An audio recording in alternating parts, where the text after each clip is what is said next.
Hello and welcome to this hopefully quite quick video tutorial on storage devices.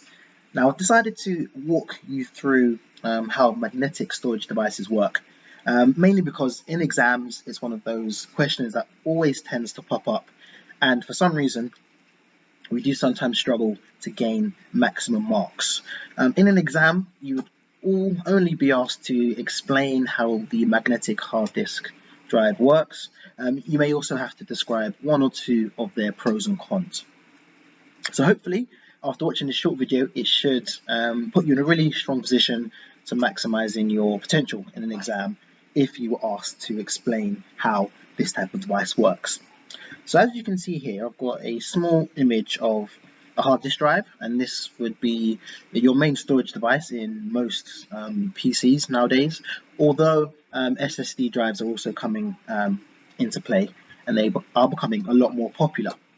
So the first thing we are going to do is just label the main parts of this disk drive. So as you can see here, we've got the disk, and this is clearly where the data is going to be stored, and we'll explain exactly how that works. Quite close to the disk we have a read write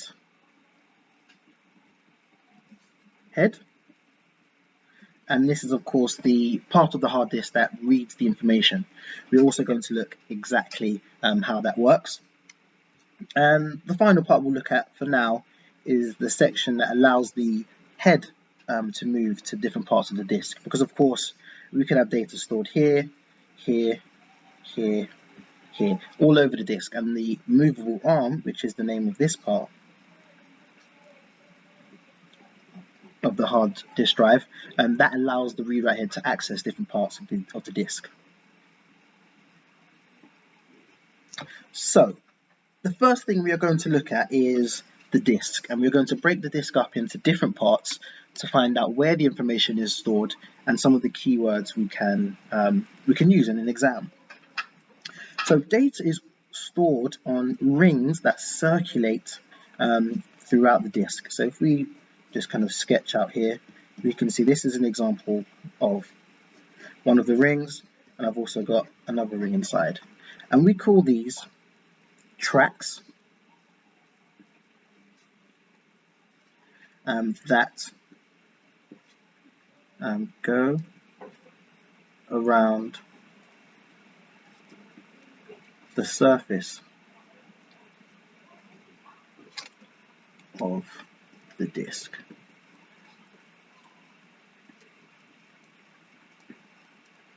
And this is where the information is stored. So it's crammed into these tracks, these rings that go around the outside of the disk. And what we can also say is that the disk contains concentric rings. Now concentric just means circles or rings inside of rings. So another keyword we can refer to is that the data is stored on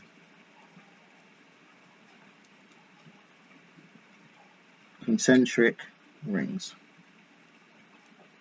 Okay, these concentric rings are just the tracks that go around the surface of the disk.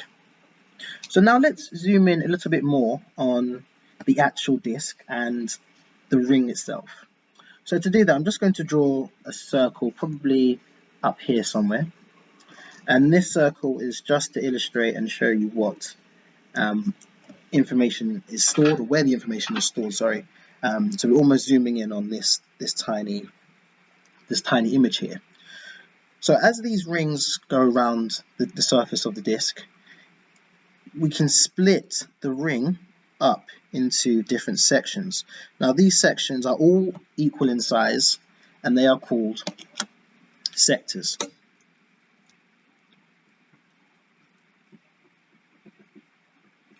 And an average sector on a disk is normally around 4,000 bytes.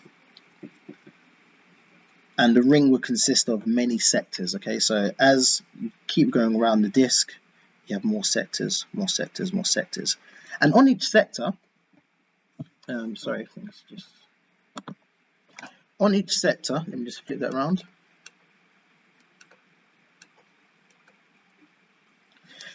The disk is split up into different ion particles that have a positive or negative charge.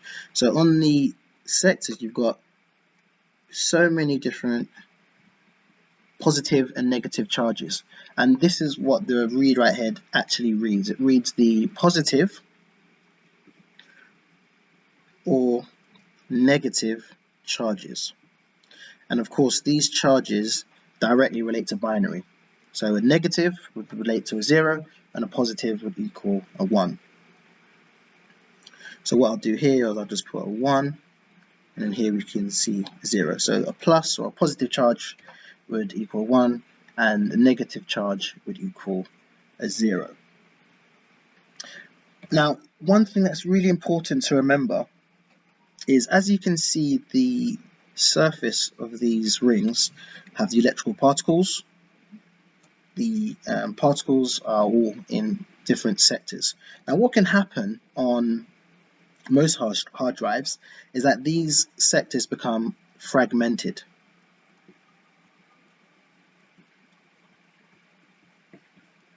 Now, what that means is, let's say we've got a part of, this is just one part here.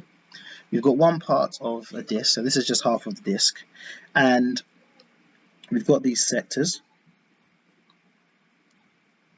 And what will happen is a file will take up a certain amount of space. So F1, file 1, file 1, file 1. But let's say we've also got something in between here, which is file 2, and then F1. F1. What the disk has to do, it will read this sector, so it will read the information here, then here, and then here, and then it will have to jump and move all the way over to this sector, because of course file 2 has nothing to do with file number 1. Now when this happens, this is known as fragmented, and it can cause your hard drive to slow down over time. And what you can do is just do a disk cleanup, and you can defrag your hard disk drive, and what that will do is it will wipe it completely, and it will store all of your data in some type of logical order. So you'll have file 1, all of the sectors for file 1, sorry, in consecutive order. Yeah, it's really important that you defrag your computer as often as possible to kind of optimize its performance. So what are some of the benefits of using a hard disk drive? Well, the first one is, let's move that down, is that it has, so I'll just have some positive here, very large storage capacity. Yeah, so your hard disk drive will have terabytes worth of data. It'll have loads in comparison to optical disk drives, for example. Another positive is that it is quite cheap.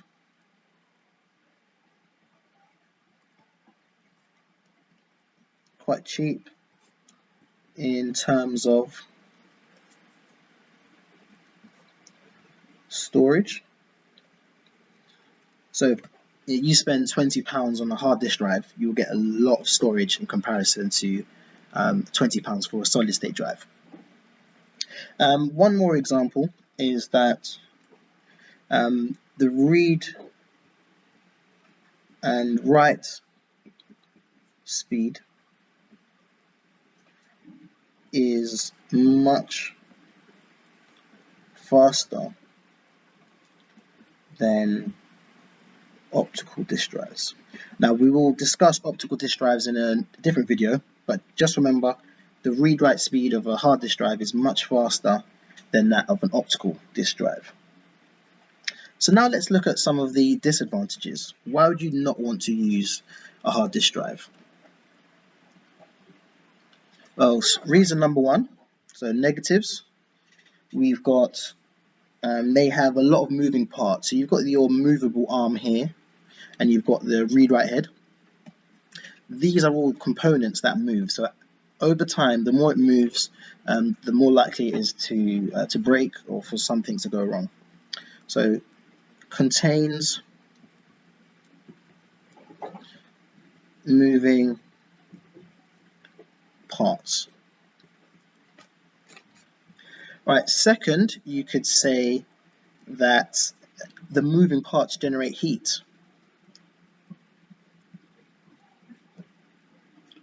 And heat is, of course, not good for a computer system. The more heat produced, the faster and the more powerful your fan needs to be, and the lower the kind of performance will be of the computer system if it's generating loads of heat. It's vulnerable to it's not shock resistant, so not shock resistant. Now, what that essentially means is if you start shaking your hard disk drive, then it's quite common that parts of your hard disk drive will fail, and parts will more likely to break. So we've got quite a lot of information here. What we're just going to go back over is some of the main parts of the hard disk drive and what they're actually responsible for. So you've got the tracks that go around the surface of the disk. This is where the data is stored. So each track is split up into different sectors, normally about 4,000 bytes. And on each sector, you've got tiny iron particles. So I'll just write that down here. So tiny iron particles that have a positive or a negative charge. Okay, so positive or negative charge.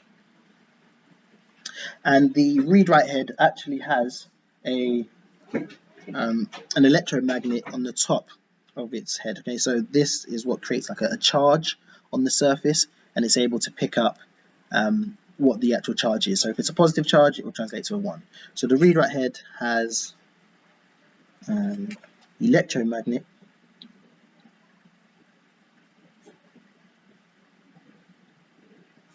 that creates a charge on the surface of the disk. Okay, so we've looked at quite a lot here.